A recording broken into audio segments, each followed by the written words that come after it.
Hi, this is Brandon Steele with ChiroUp. Over the last couple of years, I've had a change in thought process, and through all the research and through clinical encounters, I've come to appreciate the fact that we have joint misalignments, and we have joint centration, and we have subluxations, and we often talk to our patients about those, and we go out and to treat those with our patients. However, what if those are just on the spectrum of functional to structural problems?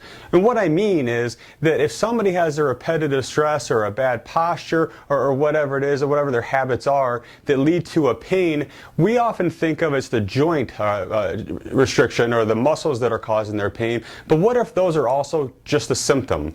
And we need to go about and correct those problems with manipulation or mobilization or neuromuscular reeducation or rehab exercises. However, what if we stop focusing on the joint as a source of pain or the muscle as a source of pain? And what if we backtrack just a little bit and go back to the actual habits that cause their pain, and we set out to correct those?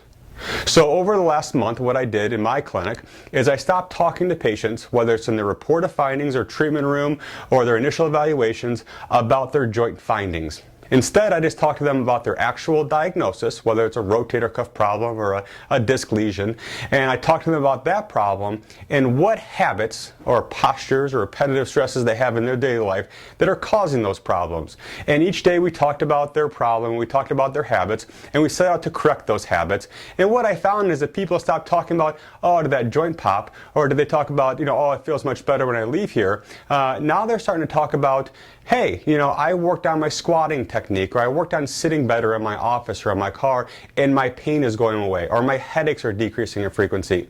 So here's my question. Are joint restrictions or subluxations or misalignments a diagnosis, or are those purely a symptom?